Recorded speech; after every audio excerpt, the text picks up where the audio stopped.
Italian Wine Podcast. Chin Chin with Italian wine people.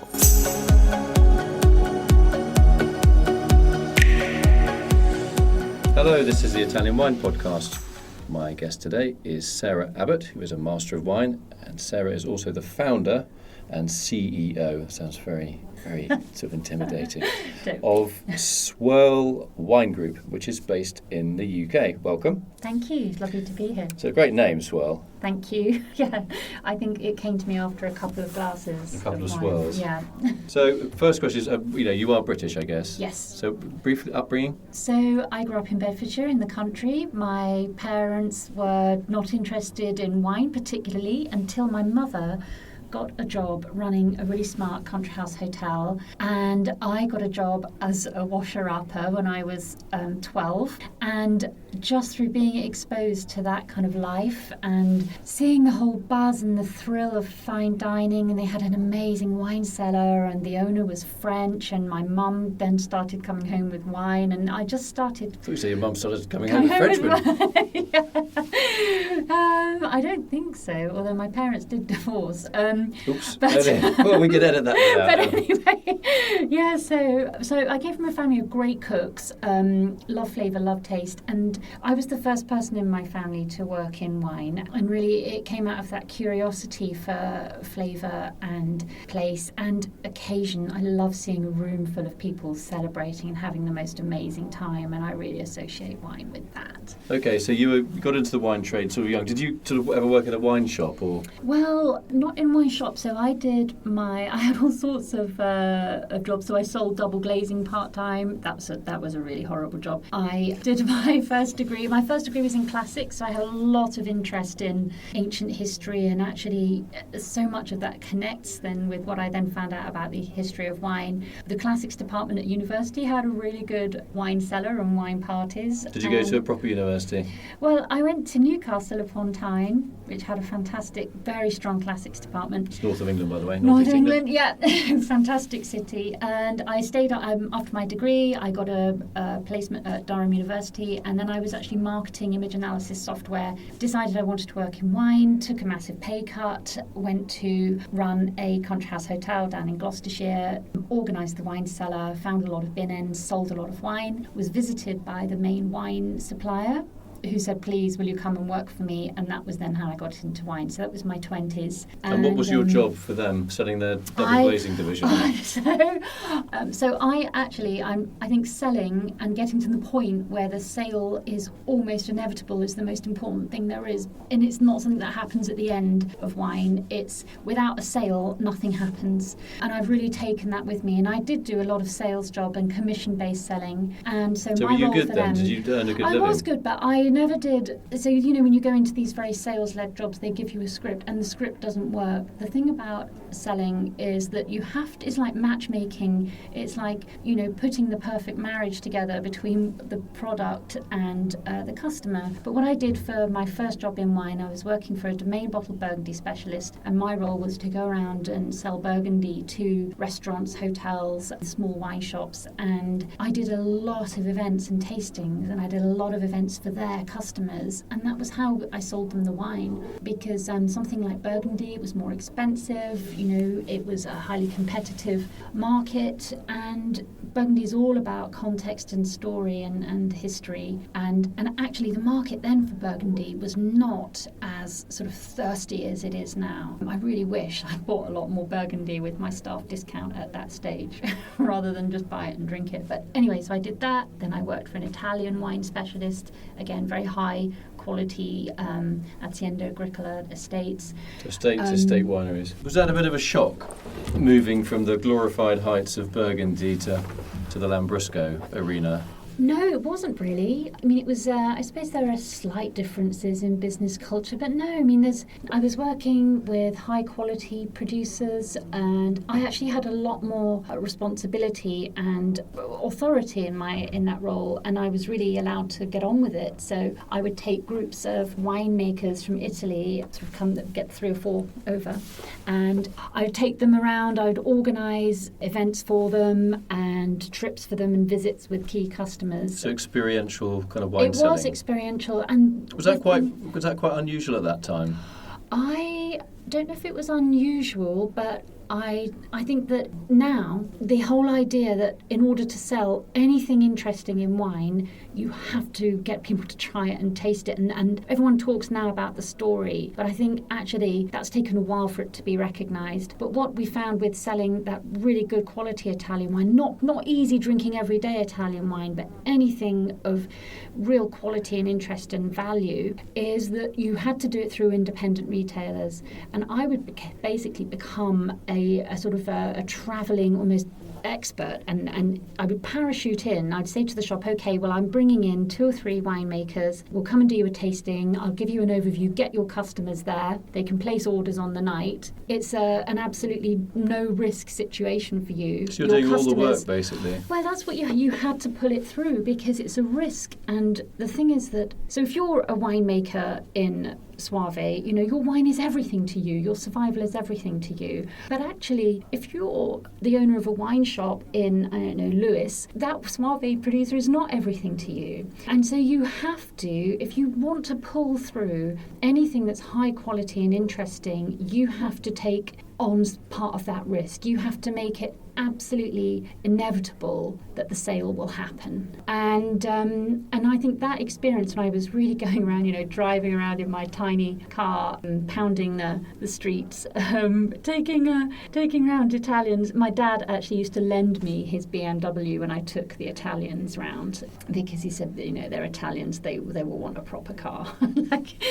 And it was such a good grounding for me in really understanding, because you would see how consumers would react. You could see what worked and what resonated. And also you could see that if you put the effort in, people would buy a really high quality proper Lambrusco that was retailing at 20 quid. They will buy it as long as they know that they like it. It's a test drive, isn't it? It's a test drive. We've got to test drive. And in fact, there are some marketing research papers that go into buying cues for wine. And they say that wine is the only purchase landscape that's as complex for consumer goods as wine is buying a car. But actually, you only buy a car once every couple of years, and we're asking people to buy wine every week. So it is a test drive, and I think that we don't do enough of that, or we didn't do enough of that. Enough sampling. Yeah, sampling is everything. So, what are how much of your business is Italian wine? Quite a small amount, actually. So Well, that's the end of the show. Thanks very much for coming in.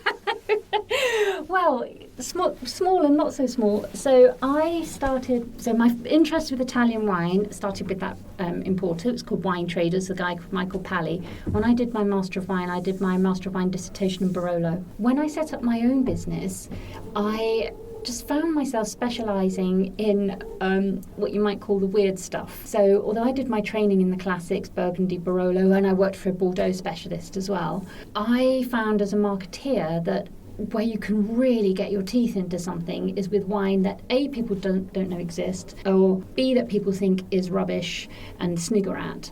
And the thing that I've done most of my work with is the former, actually, so these emerging terroirs. And I love the idea of beautiful terroirs that people don't even know are there. Such as? So I've done a lot of work with, for example, Georgia, Kazakhstan, Turkey. Those are the 3 main ones. So I've run campaigns for those 3 and found them importers, got them into the market. And I love all the creative side of wine and the tasting side of wine. But it's if you cannot sell it, that terroir has no voice and it will die. What about unknown terroirs in Italy? Have you worked with any sort of... You mentioned Lambrusco, which again is one of my favourites. It was Michael Pally, the Master of Wine, who set up Wine Traders, who introduced me. He's almost willfully determined to champion the very best, even if it's a hard sell. But he introduced me to Lambrusco. But actually what happened with Italy is that I met the team from the Soave Consortio through running a volcanic wine Wines masterclass for the Institute of Masters of Wine. I'm on the events committee. They had submitted some fantastic wines to this tasting, and people at the tasting loved them, and all the reviews were full of this surprise that they had good wine coming from Soave. And I just thought, why is there this surprise? It's a really old terroir, it's hillside vineyards, etc. And it just struck me that actually, so the French, for example, are very good with their major exporting wine appellations. So Chablis, for example, you've got a load of Chablis is made, an absolute ton of Chablis. And you've got Dauvessin at the top. You've got perfectly drinkable bag-in-box Chablis at the bottom. Nobody produces Chablis. Bordeaux. I mean, you've got Bordeaux Rouge, your basic Bordeaux Rouge or Bordeaux Superior. That's your kind of Wednesday night glass of wine. And you've got some of the greatest and most expensive wines in the world, and nobody produces those. And it's just, I think, that with lots of the Italian classics, Soave, even Valpolicella, even Prosecco, the commercial success seems to come at the expense of recognition for the very best within that appellation, even though the very best are as good as great wines from anywhere. So it was a different type of marketing challenge, and I think I was a slightly unusual choice of partner, because Italian wineries tend to like the structure of a big agency. But the point is that when you're trying to introduce to a market the top quality and the different story of a big appellation, you've got to think like you're a tiny new product. You've got to be talking to the influencers. It's almost, you've got to think more like a kind of guerrilla marketing campaign. And so that started with Soave, and I have now been approached by a couple of other Italian wine regions, although we haven't confirmed anything yet. It's a shame. Yeah. Let us know as soon as I can kind of guess. I can sort of guess one of them, but we won't go there. But it's very interesting what you're saying about this. If it's Italian, it can't be expensive. Well, so the average bottle price for Italian wine in the UK is £4.98. So that's £4.98. £4.98. So that's fourth from bottom. So Germany's lowest, but so New Zealand's top, then France, Australia, Spain. Spain has a higher average bottle price than Italy. Okay, so these are skewed because you will have top. I mean, we know there are top Italian wines being sold in the UK, but generally in the UK, there's a lot of Italians are really good technically, so they're actually very good at providing very drinkable, refreshing, juicy whites and reds, and of course sparkling, on time in the right kind of style. And that's not to be sniffed at, because that kind of commercial success is the absolute engine of an identity, and it's the engine of kind of survival in these rural economies, and they are basically, it's all farming. But it is also the fact that the kind of the brand health of any country, if you think of the wine of a country as being like a kind of ambassadorial brand for that country, if you are focused on those lower price sectors and only those lower price sectors, it's slightly dangerous, because it means that you're constantly being squeezed on the margin for your producers, and your reputation then starts to be associated with that style of wine, that's as much as you can do. And I think this may be related to this kind of the way that Italy finds it harder to get recognition for the nuance of quality within its bigger appellations compared to the French. It's funny, isn't but it? Sorry. Sorry. Sorry. But say it classic English. Two English people yes, just apologising for 4 hours. And nothing no, gets please, done. I'm sorry.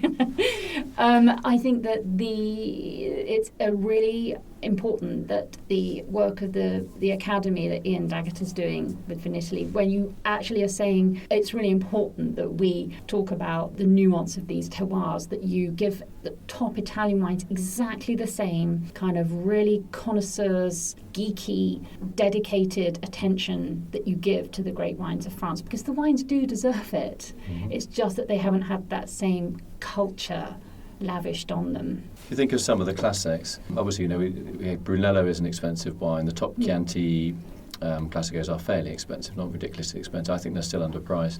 For me, Orvieto is a classic white wine, and it's just disappeared off the face of the earth. Lambrusco is potentially a world-class wine of its genre, and it's never going to sell for the kind of price that, say, even a moderate red Burgundy would sell for. How can that change? Is it going to change? Is there any way that it can change? Or are people just going to say that, no, Lambrusco is going to be below X price point and that's it? I will never take that for an answer. If it hasn't succeeded, it's just because you haven't taken it to market in quite the right way. You haven't spoken to the people who are likely to love it. You haven't taken the risk sufficiently to persuade importers to take it on. So it's basically the classic marketing curve. Where you live in the marketing sense with products like that is that you live in that. If you imagine the marketing curve, it comes along up into the hump, then down, and in that first little line is all the early adopters.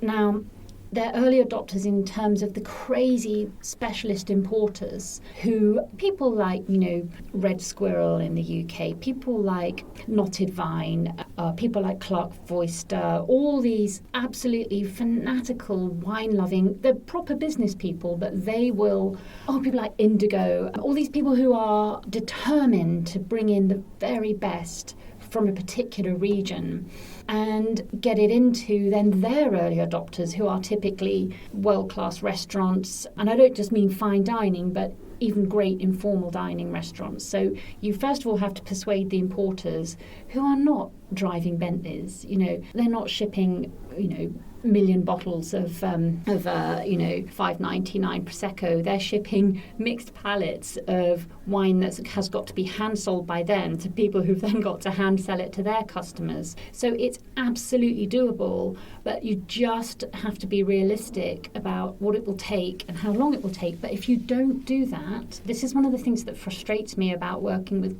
some of the generic bodies, is that the little guys are so important to the big guys, because it's the little guys who create the excitement, the thrill and the interest. But the big guys are so important to the little guys because they're the ones who are able to plan for investment in the market, who are able to actually create initial awareness of a wine country or a wine region. I see time and time again in every country that I deal with this tension that gets set up between what are perceived as the opposing interests of the big producers, the big boys and the versus small the minnows. producers. And it's like an ecosystem. If you don't have the thrilling wines made by people who see it as a birth, then, and anything about that really high top quality, several generations later, you'll find they're doing quite nicely, thank you, because they've built in all that association and added value into that brand. But to begin with, it's an absolute, it's like a kind of almost like a sacrificial thing, it's like almost a spiritual thing. They dedicate themselves completely, a leap of faith, to making this stuff. And they have to then find importers who have that same almost willful, optimistic dedication to taking these wines that are so beautiful and selling them to people who are also slightly crazy, because anyone can give their wine away. The easiest thing in the world is to sell shed loads of fairly, of wet wine, wine that's just wet and inoffensive, and that's okay. People need wet, inoffensive wine, but if that's all you do and all you talk about, you won't ever create the possibility for being accepted for transcendent quality, and you need both, really. Okay. And I think that's something I think Italians could learn from. If you look at what Australia do, they had a hard time and they have come back into a structure. Well, we could get you up on the Italian Wine podcast, actually. We're just churning out podcasts at sort of, below production cost for our supermarket audience. So what we need to do is maybe do one podcast every 2 years, age it in barrel maybe for 15 months, and then hand sell it to a sort of bespoke audience somewhere in the middle of the UK. I'm not sure you've got the inherent terroir. You've I think we're more kind of a jolly. I think we're more of a jolly. A smile on your face when you said that. You looked me straight in the eye and challenged me. But there's nothing wrong with being a jolly, fruity, easily digestible thing. Okay. Sarah Abbott, it's been great talking to you, and I honestly, I know nothing about marketing and branding and brand positioning, but I've learnt a lot just listening to you. And had I met you a while ago, I would have probably done better in my marketing exam, which was a big staging post in my life. But, it's great to see you. Thank you for inviting me. Yeah, and great to hear your enthusiasm, not just about wine in general or Italian wine in particular, but just about you. Obviously, clearly, absolutely love your job. Yeah, I do. Yeah, I shines feel through. very, very lucky to be doing what I do. Half an hour, you haven't stopped smiling. You can't see that on the radio, on the podcast, but you Okay. haven't stopped smiling. Okay. All right, Thank you. I hope to catch up with you again. Thank you. Thanks a lot, Sarah. Bye. Follow Italian Wine Podcast on Facebook and Instagram.